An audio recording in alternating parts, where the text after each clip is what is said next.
All right, welcome to episode 15 of the time lapse series, Building a Space Elevator again. It was a little hard to record a context video last episode, so we're going to cover a little bit today. Still not 100%, but we'll get through it as much as possible. All right, so episode 14, first things first, we recreated or rebuilt our fun little toys, like the Rail Rider right here.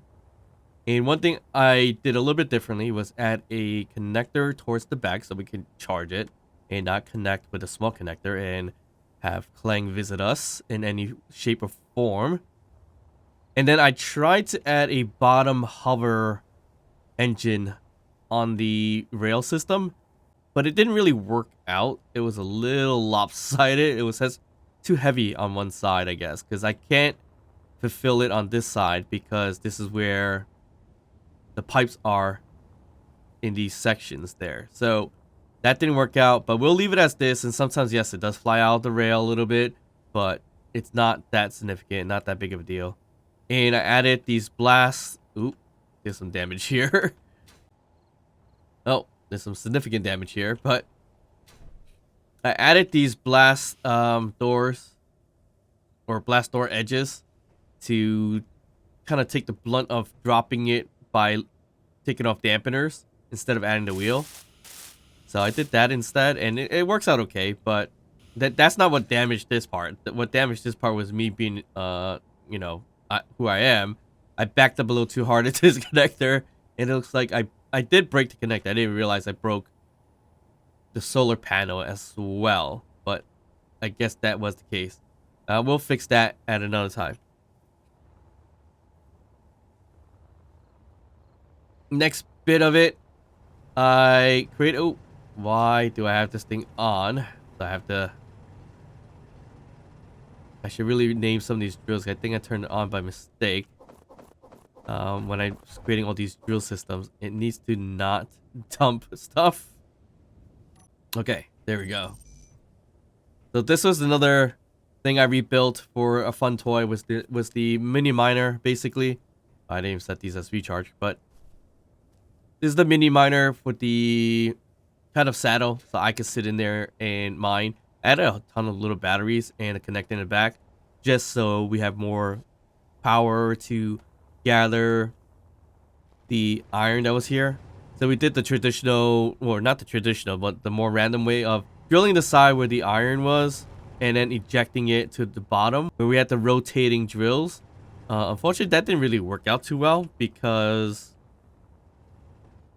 it's a bit of a spot down here. It's a little right here, it's a little bumpy, and if it falls right into these little holes or what you want to call little hills, it tends not to pick it up on the drill side. So that was not the best idea, and a whole bunch of them actually fell down in this hole where I collect gold down there.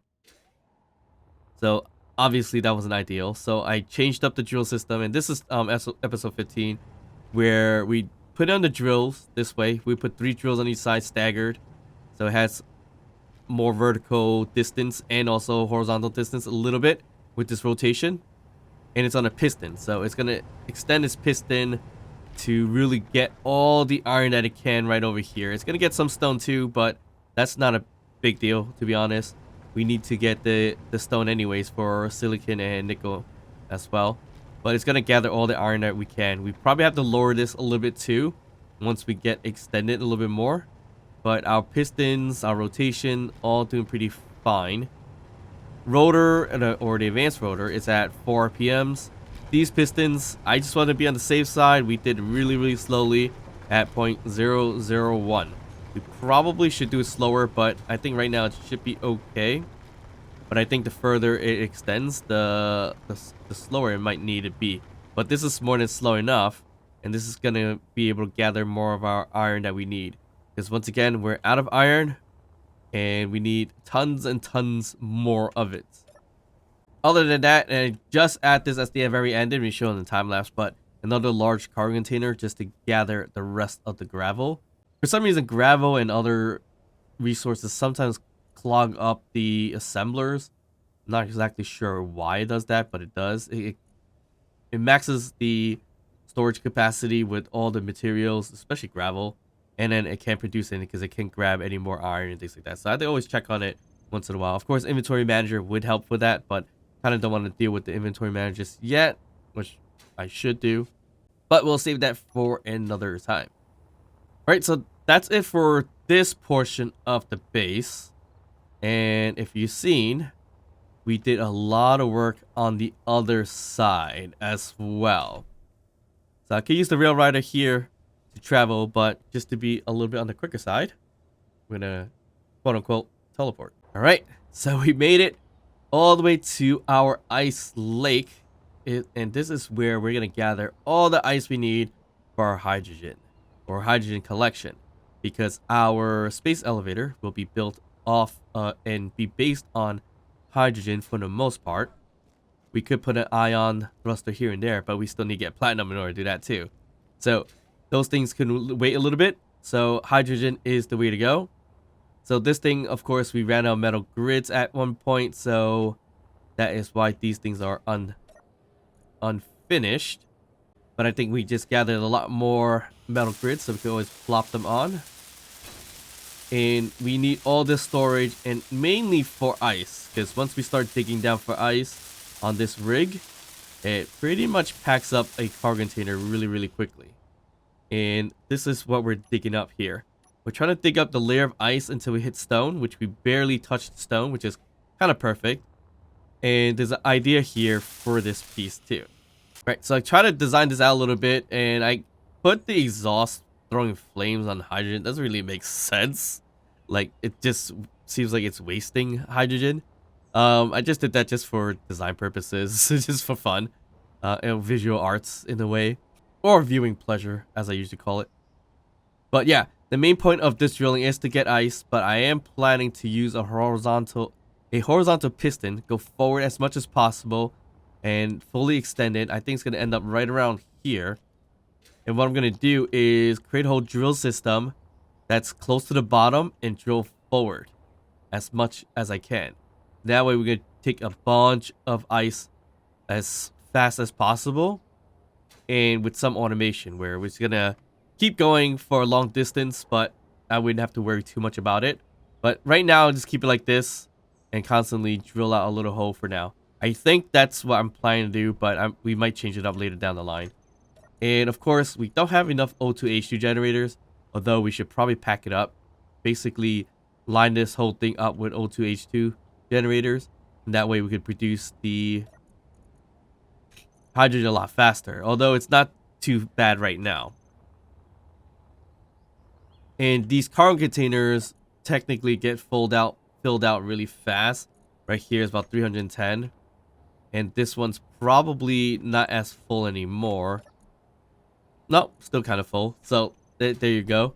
But of course, with these new cargo containers, we keep drilling a little bit quicker and a lot more ice.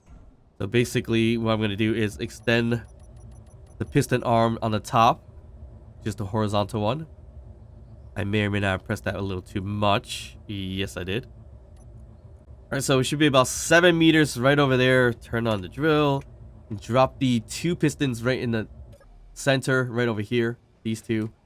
They're at 0.25 velocity, so it's not too fast on the drilling potential on this. And it's going down pretty well. Alright, so kind of going backwards. This whole station is connected to a connector. And the only reason why is because with the piping system connected to our rail, which was a long way to go, it's a bit diagonal, as you see here. So I want it to be more straight on the ice, so it wouldn't look too weird. Otherwise, we would have built a whole station that's lopsided to the right.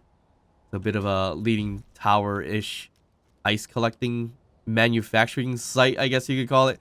Initially, I tried to position it with this ship and a landing gear on the platform and make it straight, but we hit crash number 2 when I did that. So things didn't get saved, so we kind of restarted, and then I thought of doing it instead with pistons, so then that way it'll be more equal grounded for the ice lake as well.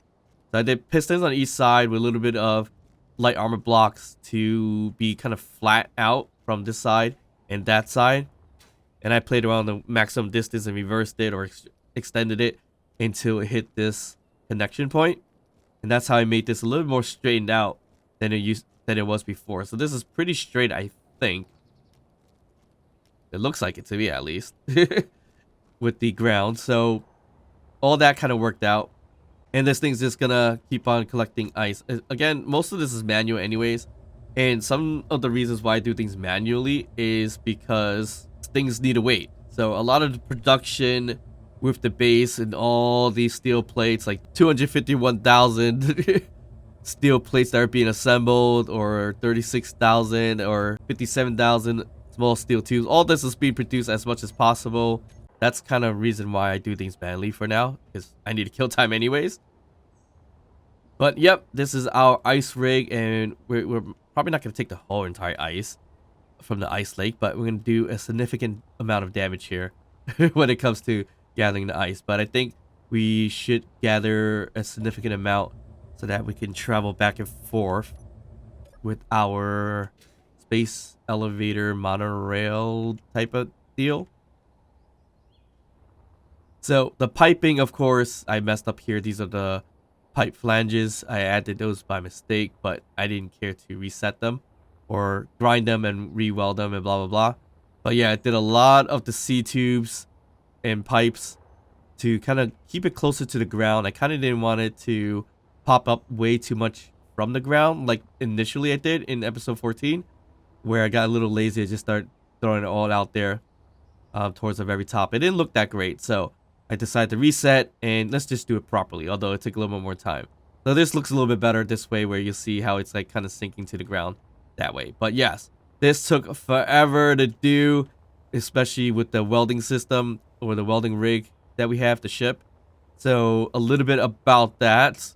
It did run out of batteries, as you saw in the last episode.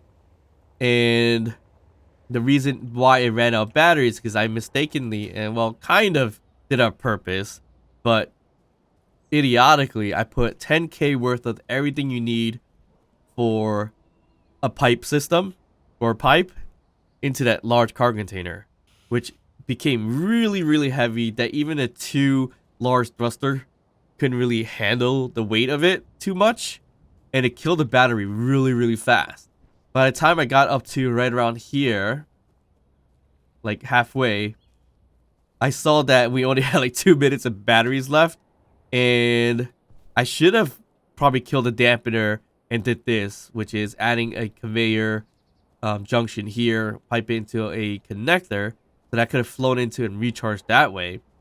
But instead, I figured I can't make it back to base, which is all the way down there, 7k away. Might as well keep welding until I drop it. And when I dropped it, I really didn't expect the thruster to blow up the way it did. It wastes a whole bunch of bats, but unfortunately, we fell down on a bit of a hilly section. That's kind of why it just went boom right there.